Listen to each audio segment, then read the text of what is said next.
यदि माँ का दूध किसी कारणवश से नहीं आ रहा है या माँ को कोई ऐसी दवा चल रही है जिस कारण से वो बच्चे को दूध नहीं पिला सकती है, कुछ ऐसे ऑल्टरनेटिव उपलब्ध हैं जो हम इस्तेमाल कर नवजात शिशु का पेट भर सकते हैं।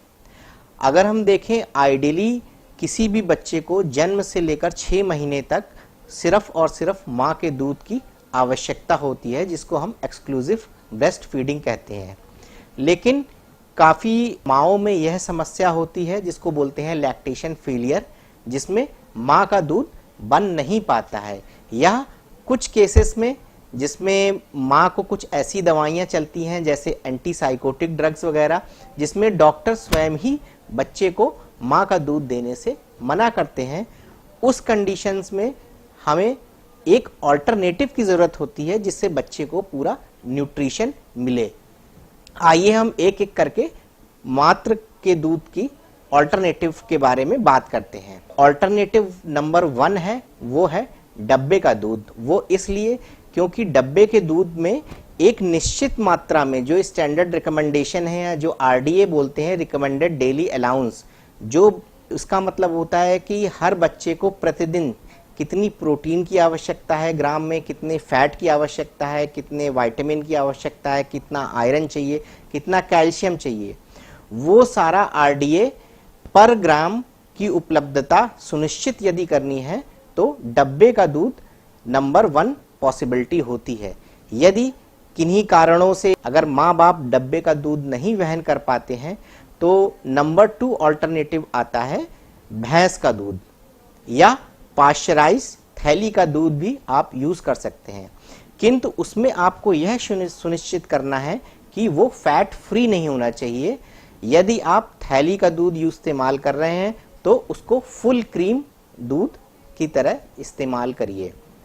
यदि आप भैंस का दूध इस्तेमाल कर रहे हैं तो उसमें आप 25% तक पानी मिला सकते हैं।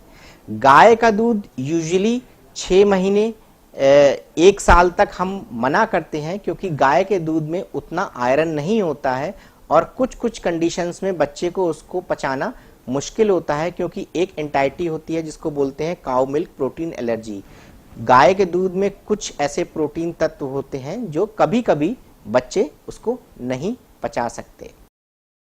मेट्रो सिटी में India generic the health care today thermal power plant, यहाँ की मिट्टी जागरूकता सबसे बड़ी जरूरत है। आप बीमार,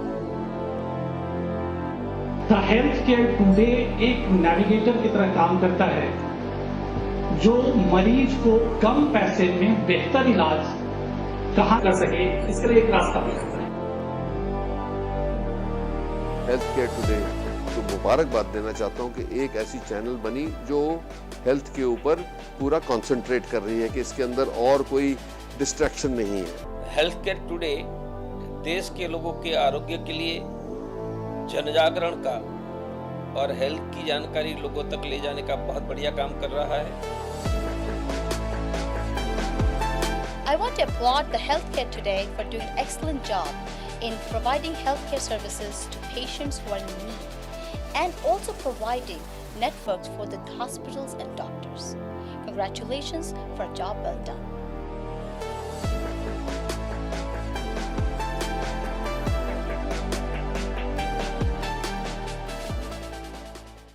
ऐसे केसेस में जहां पर माँ का दूध उपलब्ध नहीं है, उस केस में हम जो ऊपर का आहार है यानी सेमी सॉलिड फूड, वो 6 महीने की उम्र से ना शुरुआत करके उसको 4 महीने की उम्र से शुरुआत करते हैं। अब नज़र डालते हैं कि 4 महीने के बाद हम बच्चों को क्या क्या शुरुआत कर सकते हैं। 4 महीने की उम्र के बाद बच्चों को तरल पदार्थ जैसे दाल का पानी, चावल का पानी जिसको हम लोग माड़ बोलते हैं, बनाना को मैश करके उसमें दूध मिलाकर उसका घोल बनाकर वो दे सकते हैं। थोड़ा सा दही वगैरह दे सकते हैं। तो शुरुआती दौर में 1-2 महीने में, यानी 7.5 या 8 महीने की उम्र तक बच्चे को थोड़ा सा तरल पदार्थ देते हैं, जिसको हम लोग बोलते हैं वीनिंग। वीनिंग का मतलब होता है कि तरल पदार्थों की, दूध के अतिरिक्त तरल पदार्थों की शुरुआत।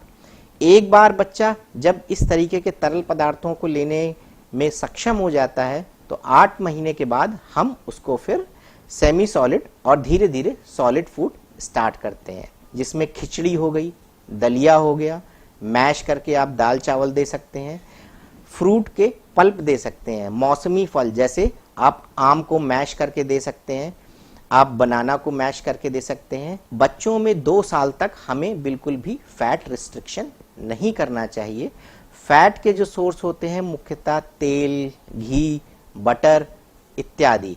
तो कहने का मतलब ये है 2 साल तक कोई भी कैलोरी या फैट रिस्ट्रिक्शन हमें नहीं करना है।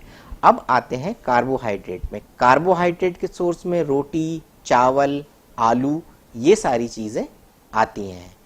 अब आते हैं मिनरल्स, विटामिन्स, आयरन और कैल्शियम के सोर्स में। मिनरल, विटामिन, कैल्शियम और आयरन हमें फलों, सब्जियों इन सब चीज़ों से मिलता है। तो बच्चे की जो एक आहार की थाली होती है या जो वीनिंग फूड होता है उसमें इन चारों तत्व का एक संतुलित मिश्रण होना चाहिए, यानी उसमें फैट भी होना चाहिए, उसमें कार्बोहाइड्रेट भी होना चाहिए, उसमें प्रोटीन भी होना चाहिए और उसमें मिनरल और विटामिन्स भी होना चाहिए।